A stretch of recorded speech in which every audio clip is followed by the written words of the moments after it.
नमस्कार दर्शक बंधु पाणीपाग अपडेट रे आपनको स्वागत। राज्य रे वर्षा आशंका जहाकु नेकी दर्शक बंधु कल्पना जल्पना आरंभ हो जाइछि।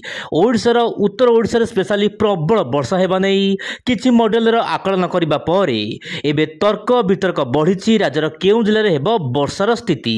तेबे आजिर वीडियो दर्शक बंधु आलोचना करबा आगामी 24 घंटा कोन रहिबो देशर पाणीपाग एवं आसुथिबा वर्षा को नेकी कोन रहिछि आंचलिक पाणीपाग बड़ सूचना। आसतु समस्त खबर आज वीडियो रे आलोचना करिबा। दर्शक बंधु आप सैटेलाइट इमेज रे देखि पारथिबे विंड ओडिया चैनल माध्यम रे देशर उत्तर भाग को माड़ी आसुची पश्चिमा झड़। दर्शक बंधु पश्चिमा वायु प्रभाव रे राज्यर विभिन्न अंचल देशर विभिन्न भाग रे बदल जीव पाणीपाग स्थिति।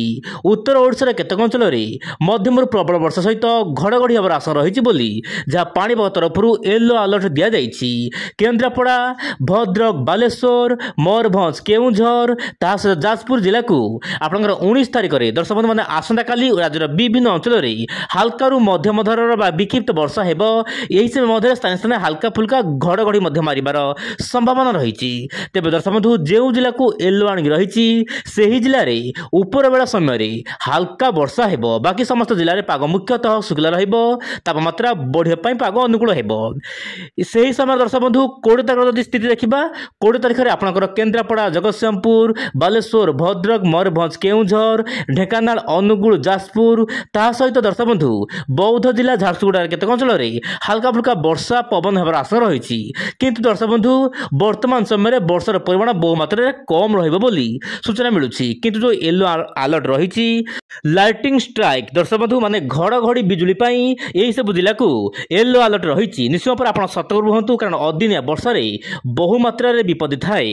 एबे देखिबा दर्शक बंधु वायुर चलन कौन रही पाणीपागर यही बड़ आकलन को लेकिन दर्शक बंधु बंगोपसागर सबुठ बड़ खबर होउछि बंगोपसागर रे गुरुचाप बलय वर्तमान बहु मात्रा रे सक्रिय रही जहाँ कि पूर्वाणु वायु बहु मात्रा रे ओडिशा मध्य को आसुछि जहाँ कि दर्शक बंधु ओडिशार विभिन्न जिले में पागरे परिवर्तन आसुछि। दिनर तापमात्रा प्राय 35 डिग्री उपकूल ओडिशा समेत राज्यर विभिन्न अंचल देखा मिलुछि। भुवनेश्वर कटक राउरकेला यही सब सहर मानक तापमात्रा प्राय 35 डिग्री ऊपर रहुछि।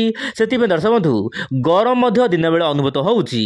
किंतु पाणीपाग विभाग सूचना मिलिबा अनुसायी बा किछि मॉडल रा आकलन को जदि देखिबा दर्शक बंधु ओडिसा रे लाइटली रेनफॉल माने बहुत कम वर्षा हेबो बोली जा सूचना मिलुछि। आपण मोबाइल के देखंतु दक्षिण रु पूर्व दिगरु वर्तमान वायु ओडिसा मध्य को जाउछि जहा पय कि दर्शक बंधु सामान्य आर्द्र वायु मध्य बा उष्ण वायु ओडिसा मध्य को जाउछि। एही समय मध्य रे आपनकर जो रहिछि पश्चिम वायु मध्य मिलन हबो जहा पय कि दर्शक बंधु पुरी रु पारादीप और पारादीप रु बालेश्वर मध्य मध्यम धरण वर्षा हेबो। किंतु पारादीप आखपाख अंचल रे वर्षा हबार कोनोसी आशंका नाही बोली वर्तमान तथ्य मिलुछि। किंतु अधिक वर्षा आपनकर जो जेमिति कहिली केउझर बालेश्वर भद्रक केन्द्रापड़ा ता सहित कटक अनुगुल एही सब जिला मानकरे हेबार आशंका रहिछि। किछि दर्शक बंधु माने विशेष करी नुआपड़ा मालकानगिरी कोरापुट ता सहित रायगड़ा एही सब जिला मानकरू कमेंट करथिले कि राज्य रे आम जिला मानकरे वर्षा केमिति हेबो। तो एबे दर्शक बंधु मु आपको पुणी थे मानचित्र देखा चाहिए जो जिला को येलो अलर्ट रही से जिले दर्शक बंधु केवल हल्का फुल्का वर्षा हेबो। बाकी समस्त जिले में पाग शुक्ला रहिबो। किंतु आगामी दिन में पाणीपाग समस्त अपडेट पाई निश्चय पर विंड ओडिया चैनल सहित जड़ित हो रुहतु। एबे देखिबा दर्शक बंधु बड़ खबर मॉडल मानकर कौन रही आकलन देशर विभिन्न भाग में केमती रहबो वर्षा। आपण देखंतु ओडिशा पश्चिमबंग उत्तर पूर्व राज्य गुड़िक हल्का रु मध्यम धरण वर्षा हेबो। एही समय मध्य बंगोपसागर रे गोटे घूर्णिबल सक्रिय रही पारे जहाँ कि आगामी दिन में लघुचाप रूप नहीं पारे बोली जहाँ मॉडल बा ECMWF मॉडल आकलन करुछि। किंतु दर्शक बंधु मुझे कहना चाहिए जो लघुचाप सृष्टि हेबो यार प्रभाव बहु मात्रा कम रहिबो। या सहित उत्तर भारत में केतक अंचल हल्का रु मध्यम धरण वर्षा केतक अंचल कुआपथर सहित भारी वर्षा देखा मिल पारे। तेज दर्शक बंधु धीरे धीरे आम खरा दिन आड़ को गति करुच्छे मार्च मास आरंभ है माने आम माने खरा दिन को बर्तमान स्वागत करवा। किंतु स्वागत करने पूर्व देशर विभिन्न भाग भिजिबो। आप मोबाइल स्क्रीन देखंतु दर्शक बंधु उत्तर पूर्व राज्य गुड़िक प्रबल वर्षा हेबो। सिक्किम अरुणाचल प्रदेश आसाम यही सब राज्य मानक स्थान स्थान प्रबल वर्षा हेबो। किंतु ओडिशा पश्चिमबंग झारखंड ता सहित छत्तीसगढ़ यार आखपाख अंचल हल्का फुल्का वर्षा देखा मिल पारे। किंतु मध्य भारत केतक अंचल पाग मुख्यतः शुक्ला रहिबो।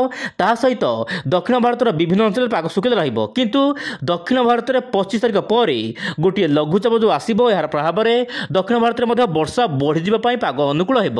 ଏହି ସମୟ ମଧ୍ୟରେ ଗୋଟିଏ ପରେ ଗୋଟିଏ ପଶ୍ଚିମା ଝଡ଼ ଦର୍ଶକ ବନ୍ଧୁ ଆସିବ, ଯାହା ପାଇଁ କି ଦେଶର ବିଭିନ୍ନ ଭାଗରେ ଲଗାତାର ଭାବରେ ପାଣିପାଗ ବଦଳିଯିବ। ତେବେ ଆଗାମୀ ଦିନର ପାଣିପାଗ ଅପଡେଟ୍ ପାଇଁ ଆପଣ ଚ୍ୟାନେଲ ସହିତ ଜଡ଼ିତ ହୋଇ ରୁହନ୍ତୁ। ଆଜି ପାଇଁ ଏତିକି, ପୁଣି ଦେଖିବା ଆସନ୍ତାକାଲି ଆଉ ଏକ ନୂଆ ଅପଡେଟ୍ରେ। ନମସ୍କାର, ଜୟ ଜଗନ୍ନାଥ ଦର୍ଶକ ବନ୍ଧୁ।